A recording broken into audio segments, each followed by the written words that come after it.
Beliefs are powerful. They shape your identity, your relationships, your hopes, and the way you interpret almost everything around you.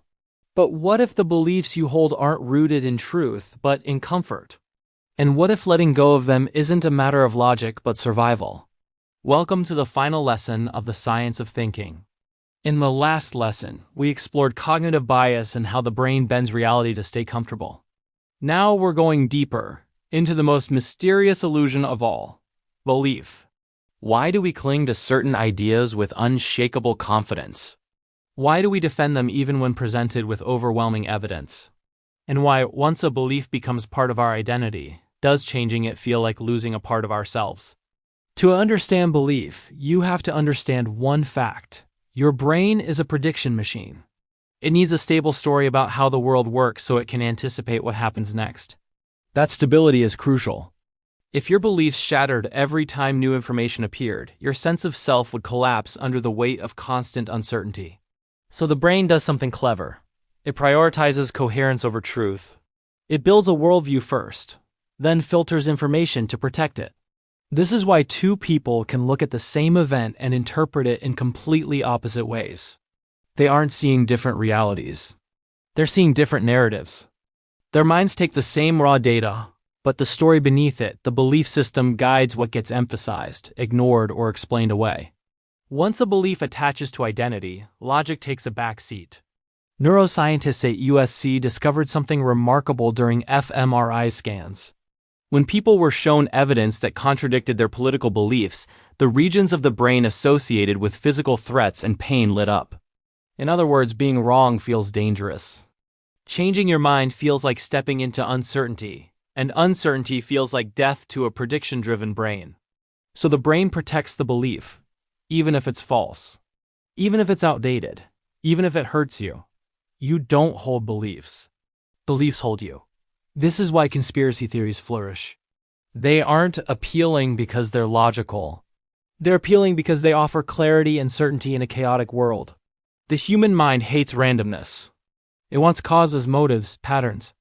Conspiracy theories promise a world where nothing is random, where nothing happens just because, and where anyone is in control. Even if the story is dark, it's still more comforting than admitting no one is steering the ship. But beliefs aren't only about fear. They're also about belonging. Throughout human evolution, being part of a group meant survival. Being cast out meant danger.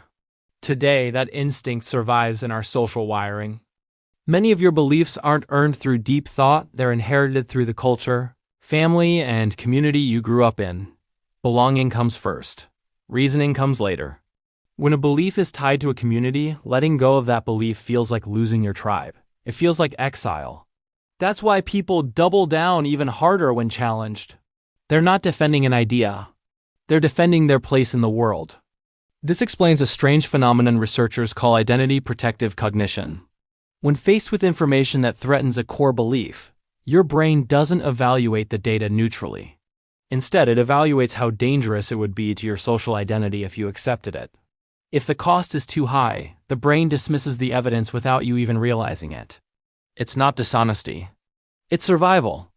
Beliefs also stick because the brain loves cognitive closure, the feeling that a question is resolved.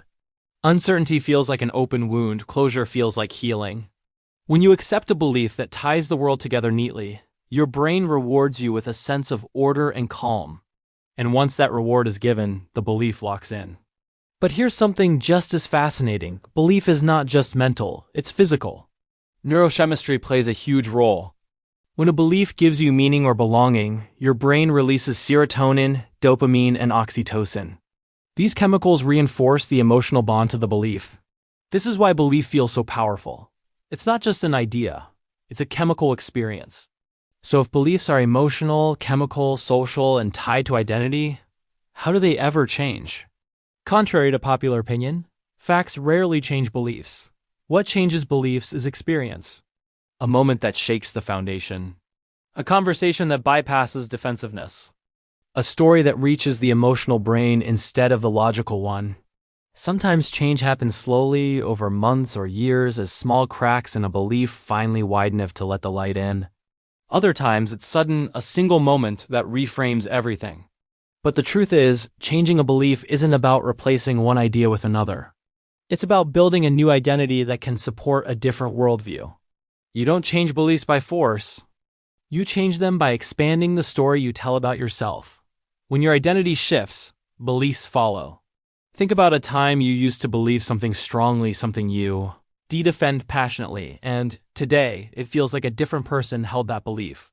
That's because, in a sense, a different person did. You grew. Your identity evolved.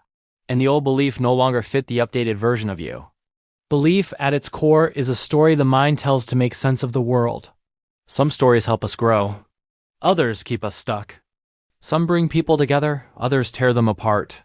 The key is not to eliminate belief, but to recognize when you're gripping it too tightly. The goal isn't total skepticism. Life would be unbearable without things to hold on to. The goal is flexible belief. The ability to say, this is what I think for now, but I am willing to learn. That simple mindset shift is the foundation of scientific thinking, emotional intelligence, and personal growth. Because the moment you understand that your beliefs are stories, not prisons, you regain control of your worldview. You stop mistaking comfort for truth. You stop mistaking certainty for wisdom. And you begin to think in a way the human brain was never designed for, but desperately needs. With humility, with curiosity, with openness. Belief will always guide your perception of life. But once you see how belief is built, you gain the freedom to question the story, to rewrite it, to outgrow it.